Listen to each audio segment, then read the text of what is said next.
살다 보면 아무것도 하지 않았는데 하루가 무너지는 날이 있습니다. 아침에 눈을 떴는데 이유도 없이 가슴이 무겁습니다.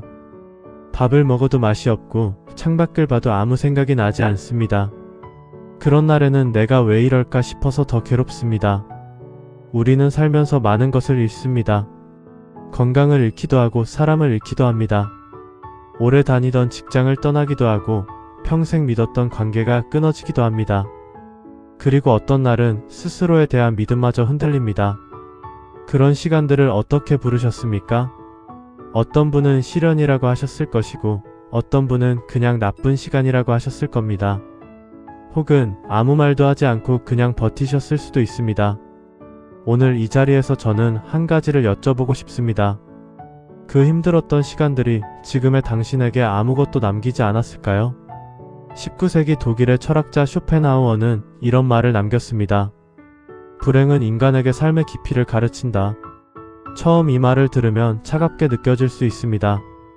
불행이 뭔가를 가르친다는 말이 위로처럼 들리지 않을 수도 있습니다. 하지만 오늘 이 시간 동안 저는 이 한 문장을 천천히 풀어드리려 합니다. 단순히 힘들어도 버텨라는 이야기가 아닙니다. 불행이라는 경험이 사람의 내면에 어떤 방식으로 작동하는지 그 구조를 함께 들여다보려 합니다. 오늘 이야기가 지나온 시간을 조금 다른 눈으로 보게 되는 계기가 되었으면 합니다. 우리는 태어날 때부터 고통을 피하도록 설계되어 있습니다. 손이 뜨거운 것에 닿으면 본능적으로 손을 뗍니다. 두려운 것 앞에서는 몸이 먼저 뒤로 물러섭니다. 이것은 생존을 위한 자연스러운 반응입니다. 그런데 우리는 살면서 이 본능을 삶 전체에 적용하려 합니다. 힘든 관계는 끊고 불편한 대화는 피하고 아픈 기억은 덮어둡니다. 그것이 합리적인 선택처럼 느껴집니다. 하지만 그렇게 피해온 것들이 어느 순간 다른 모습으로 다시 나타납니다.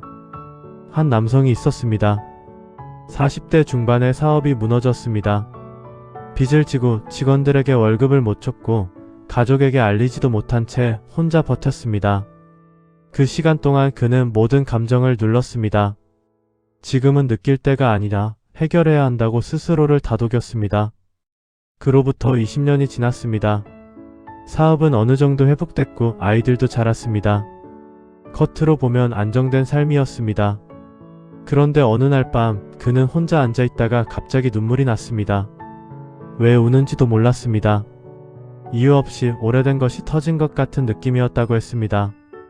그것은 20년 전 눌러두었던 감정이었습니다.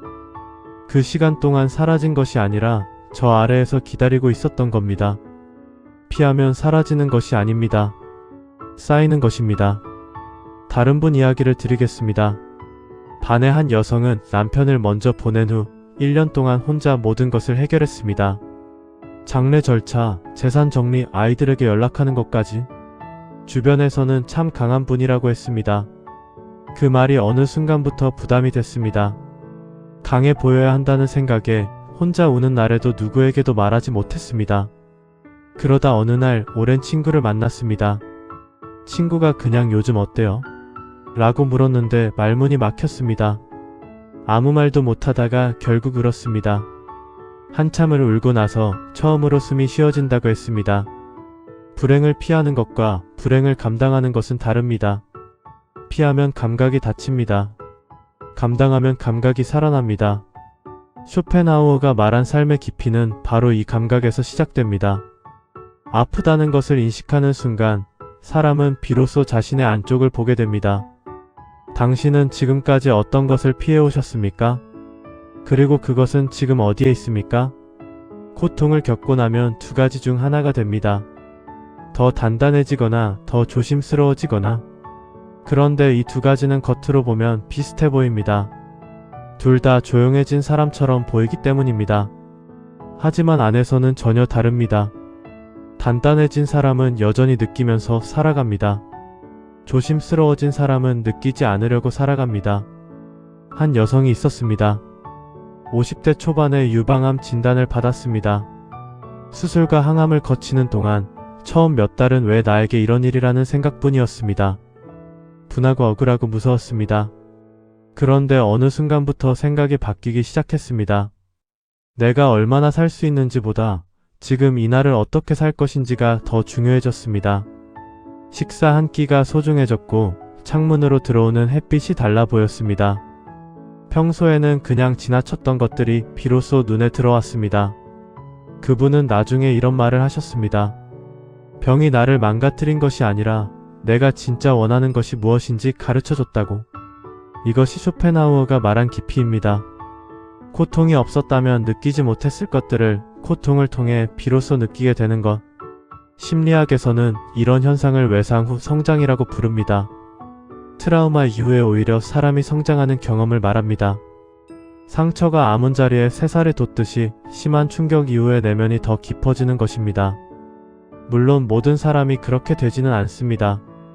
어떤 분은 고통 이후에 더 다쳐버리기도 합니다. 그 차이는 고통의 크기에 있지 않습니다. 그 차이는 고통을 어떻게 바라보느냐에 있습니다. 또 다른 분의 이야기입니다. 65세 오랜 친구와 크게 다퉜습니다. 사소한 말 한마디가 발단이었는데 서로 상처를 주고받으며 결국 연락이 끊겼습니다. 처음에는 내가 뭘 잘못했나부터 생각했습니다. 그런데 시간이 지나면서 그 관계 안에 오래전부터 쌓여온 것들이 보이기 시작했습니다. 상대방이 나를 어떻게 대해왔는지, 나는 그 관계에서 무엇을 참아왔는지. 그 다툼이 없었다면 아마 그냥 모른 척 지나갔을 것들이었습니다. 그분은 관계가 끊겨서 슬펐지만 나 자신을 더 알게 됐다고 했습니다. 고통은 무언가를 빼앗아 가지만 동시에 무언가를 드러냅니다. 지금까지 겪어오신 힘든 시간 중에 무언가를 배웠다고 느끼신 순간이 있으셨습니까? 혹은 그 시간이 지나고 나서 자신에 대해 새로 알게 된 것이 있으셨습니까? 삶의 깊이라는 말을 들으면 어떤 이미지가 떠오르십니까? 지식이 많은 사람, 경험이 풍부한 사람, 말이 적고 조용한 사람. 사람마다 다르게 떠올리실 겁니다. 그런데 쇼펜하우어가 말한 깊이는 조금 다릅니다. 그것은 얼마나 많이 아느냐가 아닙니다. 얼마나 많이 느껴봤느냐에 가깝습니다. 기쁨만 있는 삶은 넓게 퍼져 있지만 깊이가 없습니다. 마치 얕은 연못처럼 잔잔하고 넓지만 바닥이 금방 보입니다. 반면에 고통을 겪어온 삶은 바닥이 보이지 않을 만큼 깊어집니다. 거기에는 시간이 만들어낸 층위가 있습니다. 한 남성의 이야기를 드리겠습니다. 그분은 30대에 부모님을 연달아 여의었습니다. 1년 사이에 두 분 모두 돌아가셨습니다. 그 당시에는 장례를 치르고 유산을 정리하고 일상으로 돌아오는 것만 생각했습니다. 슬픔을 느낄 여유가 없었습니다. 그런데 20년이 지난 후 그분은 누군가와 이야기하다가 갑자기 부모님 생각이 났습니다. 그리고 처음으로 그분들이 살아계실 때 내가 더 잘할 수 있었는데라는 생각이 들었다고 했습니다. 그 후회가 자신이 지금 가족을 대하는 방식을 바꿔놓았다고 했습니다. 아이들에게 더 자주 전화하고 아내의 말을 더 주의 깊게 듣게 됐다고. 그것이 깊이입니다. 과거의 고통이 현재의 행동을 바꾸는 것. 그 경험이 없었다면 그 변화도 없었을 것입니다. 또 다른 분 이야기입니다. 60 후반의 한 여성은 젊은 시절 가난하게 자랐습니다. 겨울에 연탄이 떨어지면 온 가족이 코트를 입고 잠을 잤습니다. 그 시절을 부끄럽게 여겼습니다. 아무에게도 말하지 않았습니다. 그런데 손주가 생기면서 생각이 바뀌었습니다. 손주에게 그 시절 이야기를 해줬더니 아이가 눈을 동그랗게 뜨고 들었습니다. 할머니, 그래서 지금 이렇게 잘 지내시는 거예요? 라고 물었습니다. 그 말에 처음으로 그 시절이 부끄럽지 않아졌다고 했습니다. 심리학에서는 이것을 의미 만들기라고 부릅니다.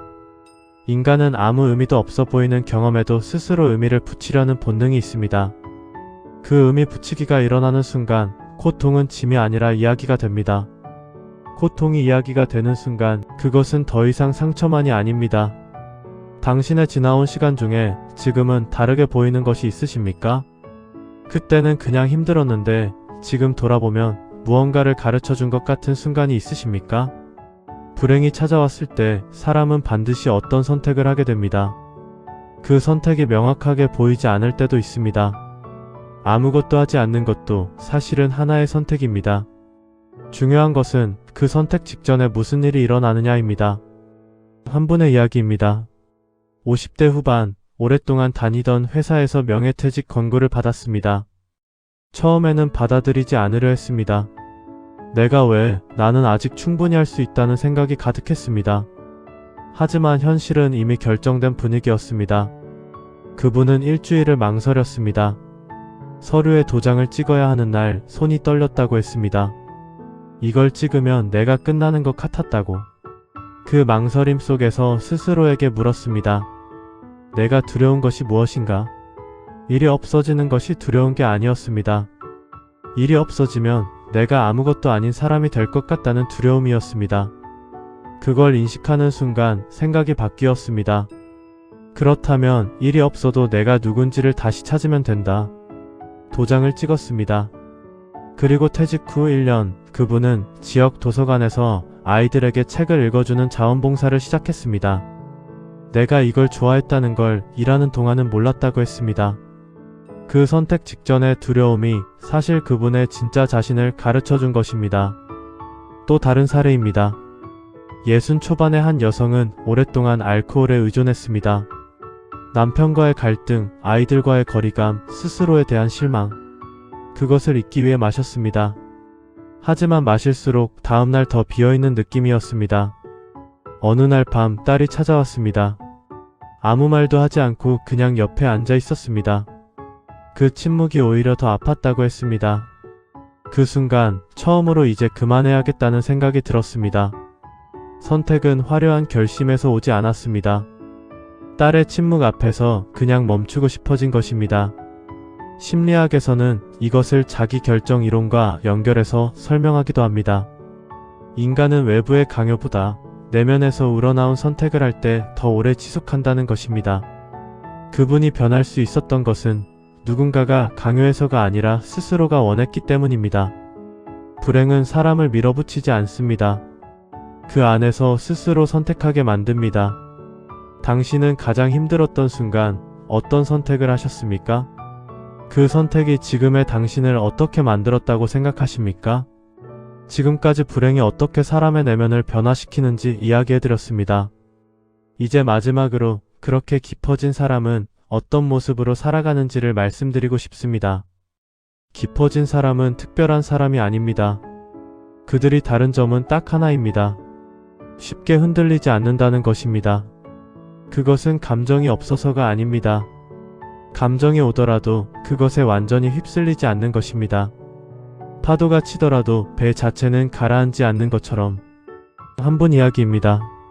70대 초반의 할머니는 평생 힘든 일을 많이 겪었습니다. 남편을 일찍 여의고 혼자 새 아이를 키웠습니다. 경제적으로도 넉넉하지 않았습니다. 그런데 주변에서는 항상 그분에게 편안하다고 했습니다.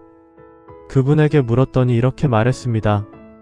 내가 뭘 특별히 한 게 아니야. 그냥 살다 보니까 웬만한 건 다 지나가더라고. 그 말 한마디 안에 평생이 담겨 있었습니다. 웬만한 건 다 지나간다는 말은 포기해서 나오는 말이 아닙니다. 그것은 충분히 많은 것을 겪어온 사람이 경험으로 얻은 확신입니다. 또 다른 분입니다. 60 후반의 남성은 젊은 시절 사업 실패, 이혼, 건강 문제를 모두 겪었습니다. 그때마다 바닥이라고 생각했는데 그 아래가 또 있었습니다. 그렇게 내려갈 때까지 내려가고 나서야 비로소 올라갈 힘이 생겼다고 했습니다. 지금 그분은 비슷한 어려움을 겪고 있는 사람들의 이야기를 들어주는 일을 합니다. 특별한 자격이 있는 것이 아닙니다. 그냥 자기가 겪어봤기 때문에 그 사람의 말이 어떤 무게인지 알기 때문에. 심리학에서는 이것을 공감 피로와 반대되는 개념인 공감 역량으로 설명합니다. 자신이 충분히 깊은 경험을 해본 사람은 타인의 고통에 무너지지 않으면서도 함께 있어줄 수 있습니다. 그것이 진짜 위로의 힘입니다. 깊어진 사람은 말이 많지 않습니다. 하지만 그 사람 곁에 있으면 이유 없이 마음이 놓입니다. 그것은 오랜 고통이 만들어낸 조용한 힘입니다. 불행은 사람을 망가뜨리기도 하지만 단단하게 만들기도 합니다. 그 차이는 그것을 어떻게 통과하느냐에 있습니다. 지금 이 순간 힘드신 분이 계시다면 이것만 기억해 주십시오. 지금 겪고 계신 것이 나중에 당신이 가장 잘 이해할 수 있는 것이 될 수 있습니다. 쇼펜하우어는 평생 불행에 대해 이야기했습니다. 그의 철학은 어둡다는 평을 받기도 합니다. 하지만 그가 말하려 했던 것은 절망이 아니었습니다. 그는 고통을 피하지 말라고 했습니다. 고통 안으로 들어가면 거기서 뭔가를 건질 수 있다고 했습니다. 그 뭔가가 바로 삶의 깊이입니다. 오늘 이야기를 들으시면서 지나온 시간이 떠오르신 분이 계실 겁니다. 아팠던 순간, 혼자였던 날, 어떻게 버텼는지도 모르게 지나온 시간들. 그 시간들이 당신을 약하게 만든 것이 아닙니다. 그 시간들이 지금의 당신을 만들었습니다. 당신이 지금 조용히 앉아서 이 이야기를 듣고 계신다는 것, 그 자체가 이미 그 시간들을 통과해왔다는 증거입니다. 불행은 인간에게 삶의 깊이를 가르친다. 이 말이 오늘 이후로 조금 다르게 들리셨으면 합니다. 위로의 말이 아니라 당신의 지난 시간에 대한 인정으로. 오늘 이야기가 마음에 조금이라도 남으셨다면 구독과 좋아요로 함께 해주시면 감사하겠습니다. 여러분의 생각과 경험도 댓글로 남겨주신다면 이 공간에서 함께 나누겠습니다.